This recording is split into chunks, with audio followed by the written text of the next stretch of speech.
আসসালামু আলাইকুম প্রিয় দর্শক, আমি সন্দেহটা আগেই করেছিলাম। আগেই মানে গতকালকে এ নিয়ে এই সন্দেহটা নিয়ে আমি একটা কন্টেন্ট করেছিলাম।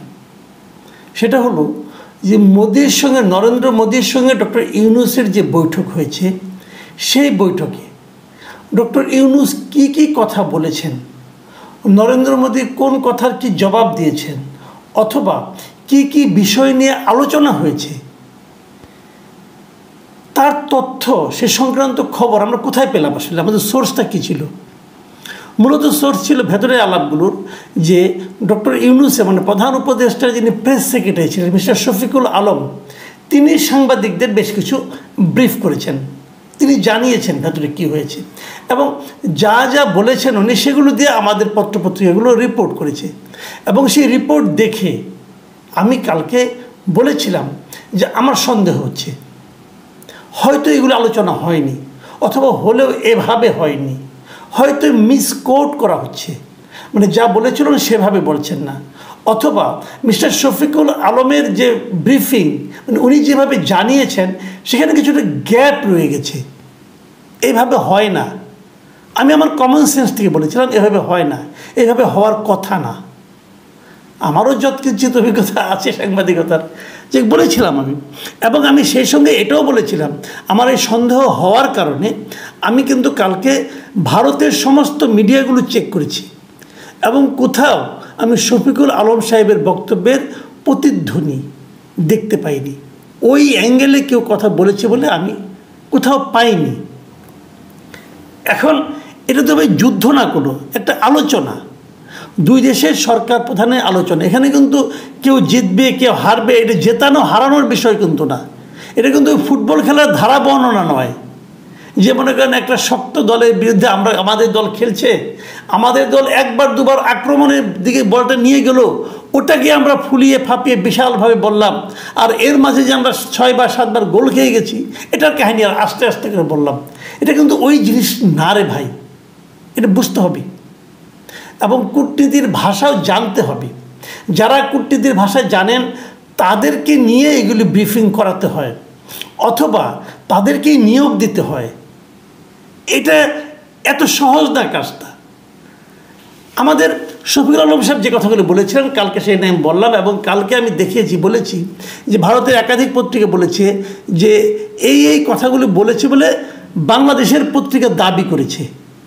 আপনাদের মনে আছে কালকে আমি আনন্দবাজার পত্রিকার একটা ক্লিপ দেখে একটা মানে হেডলাইনে আপনাদেরকে পড়ে শুনিয়েছিলাম। সেখানে কি বলা হয়েছিল?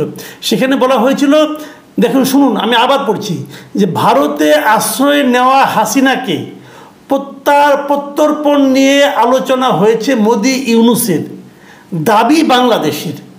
মানে এ ধরনের একটা আলোচনা হয়েছে বলে বাংলাদেশের দাবি। বাংলাদেশের কী দাবি করেছে? শফিকুল আলম দাবি করেছেন, এবং তার দাবির প্রেক্ষিতে প্রথম আলো রিপোর্ট করেছে। আসলে কি দাবি হয়েছিল? এটা নিয়ে কালকে আমার সন্দেহ ছিল, এবং কালকে আমি আমার এই জন্য আমি লিখেছিলামও যে আসলে কি আলোচনা হয়েছিল। দেখুন, এই কথাগুলি এত বড় ভূমিকাটা আমি দিলাম এই কারণে যে আজকে আমরা কি দেখলাম। আজকে আমরা দেখলাম ভারতের একাধিক পত্রিকা, আমি কোনো বাংলা পত্রিকা এবং আজকে কোনো চেকই করি না, দরকার মনে করি না, বাংলা পত্রিকা দরকার নাই, কারণ বাংলা পত্রিকা কলকাতার সাংবাদিকতা নিয়ে অনেক কথা বলেন, বাদ দেন, দরকার নেই। আমি ভারতের একাধিক ইংরেজি পত্রিকাকে আমি আজকে দেখছি, এবং তারা যে শিরোনাম করেছে ভয়াবহ শিরোনাম। আমি আপনাকে একটা জিনিস খেলে একটা শিরোনাম পড়ে শোনাই। একই ধরনের রিপোর্ট কে করেছে? Times of India, India today, the economic Times, তারা সবাই কিন্তু এই ধরনের নিউজ করেছে। এমনকি ANI, ভারতের একটা সংবাদ মাধ্যম এবং খুব গুরুত্বপূর্ণ সংবাদ মাধ্যম এটা। ANI এর এই রিপোর্টের হেডলাইনটা কী আছে শোনেন। হেডলাইন হলো যে account of press secretary to Bangladesh chief adviser on PM Modi Yunus meeting is mischievous politically motivated source. মানে এটা যদি আমি বাংলা করি, বাংলায় এমন দাঁড়ায় যে প্রধানমন্ত্রী মোদি এবং ইউনূস বৈঠকের বিষয়ে বাংলাদেশের প্রধান উপদেষ্টার প্রেস সচিবের বক্তব্য দুষ্টুমিপূর্ণ ও রাজনৈতিক উদ্দেশ্য প্রণোদিত। দুষ্টুমিপূর্ণ। আমাদের প্রেস সেক্রেটারি সম্পর্কে এ ধরনের বিশেষণ যখন বিদেশি একটা পত্রিকার রিপোর্ট শিরোনামে আসে আমাদের শুনতে ভালো লাগে। এটা কিন্তু শফিকুল আলমকে কেবল বলা হচ্ছে না, এটা বলা হচ্ছে বাংলাদেশের তাবৎ মিডিয়া সেন্স সংক্রান্ত বিষয়ে এই আলোচনা করা হচ্ছে।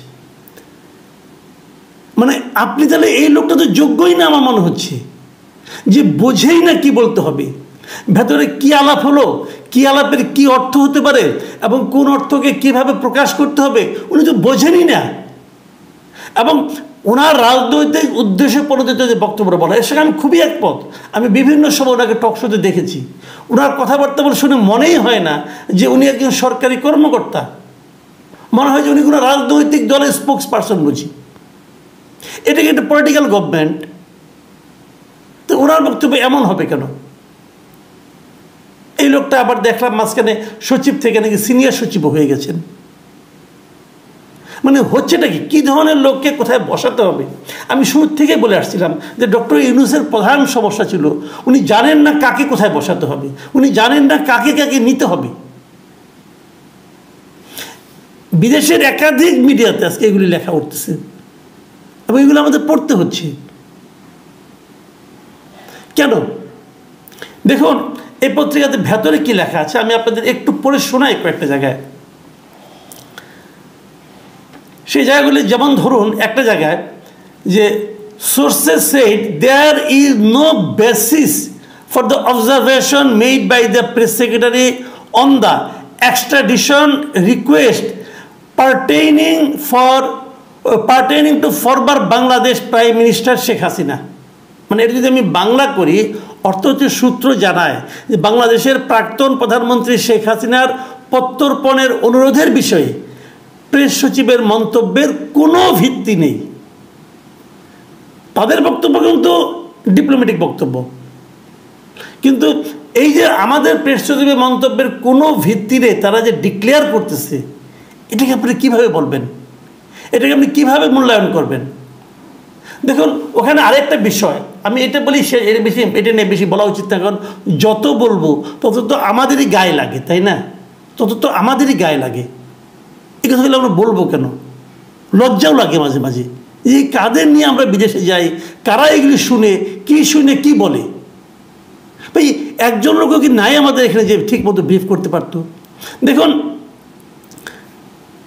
ওদের পত্রিকায় একটা জিনিস লেখা হয়েছে, সেটা আমি একটু বলি। কি লেখা হয়েছে ANI রিপোর্টে?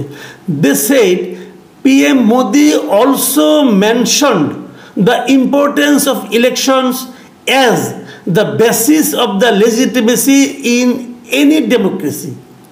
মানে আমি যদি এটা বাংলা বলি, আমার মতো করে বলি, আমি আপনি মিলিয়ে নেন ভাই, যে প্রধানমন্ত্রী মোদি যে কোনো গণতন্ত্রে বৈধতার ভিত্তি হিসেবে নির্বাচনের গুরুত্বের কথাও উল্লেখ করেছেন। মানে নির্বাচনটা হওয়া দরকার দ্রুত, এবং বলতে যাচ্ছেন যদি দেশে গণতান্ত্রিক ব্যবস্থা আছে বলে আমরা দাবি করি তাহলে আমাদের এটা আগে নির্বাচনটা হইয়ে তারপর বলতে হবে।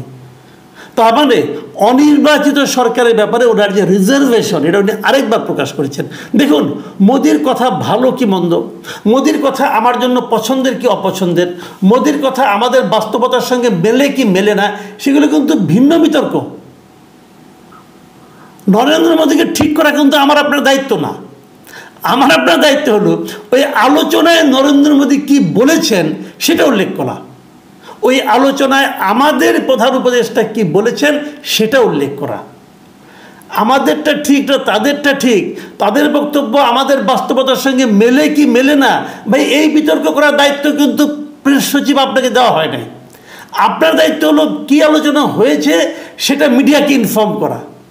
তো মিডিয়া তো এটা ইনফর্ম করা হয়েছে, মধ্যে এই কথা বলছে গণতন্ত্রের কথা, যে নির্বাচন হলো গণতন্ত্রের ভিত্তি, এটা তিনি বলেছেন। তো এই কথাটা আপনি ব্রিফ করেছেন, দেখলাম আপনাদের কোথাও। তো এগুলো ঠিক না, এগুলো একেবারেই ঠিক না। আমি বলবো এই সমস্ত ক্ষেত্রে এই সমস্ত যারা দায়িত্বপ্রাপ্ত ব্যক্তি আছেন যেভাবেই হোক, ওনারা তো দায়িত্বে যে বসে গেছেন, যে বিবেচনাতে হোক বসে তো গেছেন, অস্বীকার তো করতে পারবো না। তাদের প্রতি রিকোয়েস্ট, ভাই একটু সতর্ক হন। আমি বলবো না শফিকুল আলম ইংরেজি জানেন না, অবশ্যই জানেন।